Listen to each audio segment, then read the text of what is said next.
What it do, Durag Nation? Unfortunately, today we've got some very bad news for the highly anticipated superhero game, Teenage Mutant Ninja Turtles The Last Ronin. I've been waiting patiently, doing as much research as possible because I wanted to make sure when I had an update video for you all, it was good news. But THQ Nordic pretty much made that impossible. So today on Super News, I'm going to quickly tell you what happened while also providing a little bit of hope because there is a very small chance we still see this game sometime in the future. First, if you learn anything new, Hulk smash that like button to share the info, or change it to a dislike if the video was dog water. TMNT The Last Ronin has not had an official update since the surprise teaser trailer it got during the 2023 THQ Nordic Digital Showcase. THQ was publishing the game based on the classic comic book run about the last surviving Ninja Turtle, and picked Black Forest Games, the developers behind Destroy All Humans, to adapt the story into a mature God of War style semi-open world action game that would release for console and PC. Unfortunately though, the game's development, like many others, was disrupted by the massive failure of the Embracer Group, who own Black Forest Games. The Embracer Group famously canceled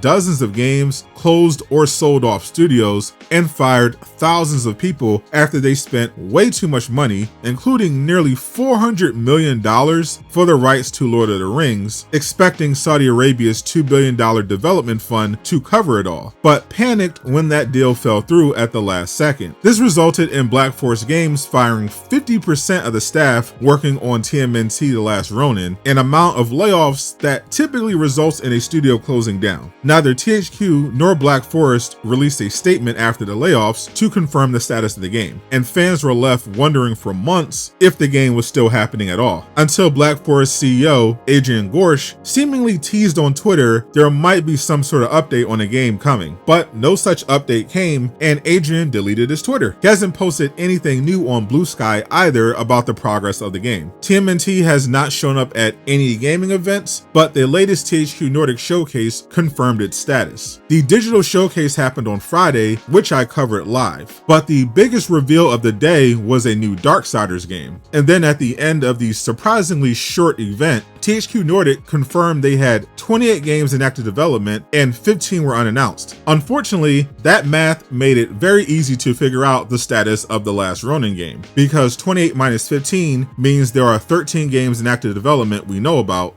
The full list, which they put on the screen, includes a new SpongeBob game, Titans of the Tide, a Gothic remake, and of course, Darksiders 4. TMNT The Last Ronin was announced in 2023, so it can't go under the unannounced category. That means it's no longer in active development. Now, technically, a game not being in active development doesn't mean it's canceled, but that's as close as it gets. For example, the Knights of the Old Republic remake at one point was thought to not be in active development. It was originally being developed as a timed PlayStation exclusive by Aspyr, with Saber working as a support studio. But Sony reportedly looked at the game once Aspyr turned it in and said, "No thank you, that's dog water," which completely turned the development into chaos and led to people assuming it was canceled. But Saber Interactive saw the potential and decided to take over the project completely. Then Saber's co-founder effectively bought Saber from the Embracer Group so they could be independent, and promised to keep working on KOTOR themselves. So best case scenario, development is just paused and maybe somebody will pick up the Last Ronin game later, or Black Forest will get more resources so they can finish the game. Either way, it's unfortunately time to move on from this game for now. It's tough to hear, but there is good news. If you're looking for another superhero game to root for, the creators of Batman Arkham Origins and Gotham Knights have a new DC game in development under the new leadership of James Gunn. Click the video on screen to learn more.